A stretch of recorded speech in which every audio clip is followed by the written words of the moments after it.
Dr. Wenstrup. Thank you, Mr. Chairman. I'd like to, if we could for a second, talk about our current rules of engagement and our theaters of operation. You know, I have service members that are leaving the military, and they're coming to me saying that this is dangerous.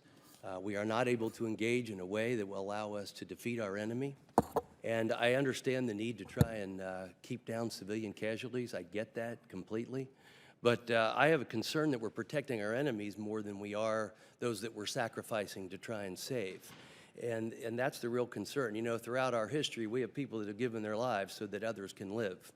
And, you know, with what we see taking place, my concern is that every time we let an enemy go, because of our very restrictive rules of engagement, hundreds, if not thousands, of more innocents are killed.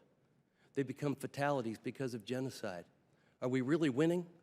And so I'd like you to address our rules of engagement that I'm hearing so many complaints about from our service members.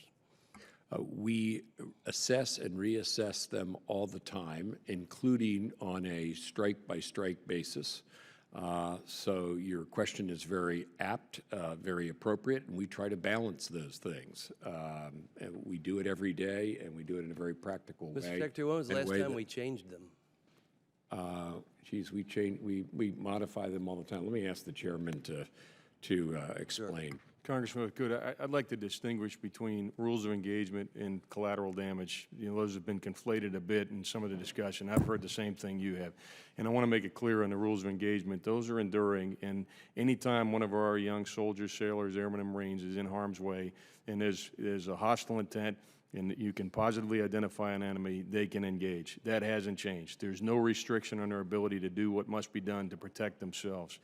With regard to collateral damage, we make an assessment virtually on every time we engage. And right now, we start with a baseline of 0 civilians. But I'm here to tell you, if we have a target that justifies an expanded view of collateral damage in a particular case, we'll make that adjustment. So to your question, when was the last time we changed? I can't assure you that it was this morning, but I can assure you it was probably sometime in the last couple of days where General Austin made a decision to expand the numbers of civilian casualties that might be incurred in a particular target, given the importance of that target. What we have tried not to do is make enemies of the very people that we're trying to protect in places like Iraq and Syria. And we've also tried to make sure that at the end of the day, we don't become the enemy. We're fighting with our values, and at the end of the day, 5, 10 years from now, when this war is over, it'll be because we won the war of values and a war of ideas, not because we dropped a bomb in one place or another. I understand that's a very fine balance. You know, I personally would give my life so my family could live, if that's what it came down to. My other concern comes to, are we in any way, shape, or form trying to work out an international or system of justice for those that we detain? You know, we're not dealing with the Timothy McVeigh here with domestic terror, and we're not dealing with the World War II situation where at the end of the war we sign a peace treaty and return our POWs. You know, we're releasing people from Guantanamo, some are returning to the fight. Do we really have a formal system of justice? You know, we're a country of laws, and we have a system of justice, and I think that's an expectation, and I haven't seen us going in that direction. Well, thank you. We have various possibilities for detention if we take a prisoner. There is law of war detention.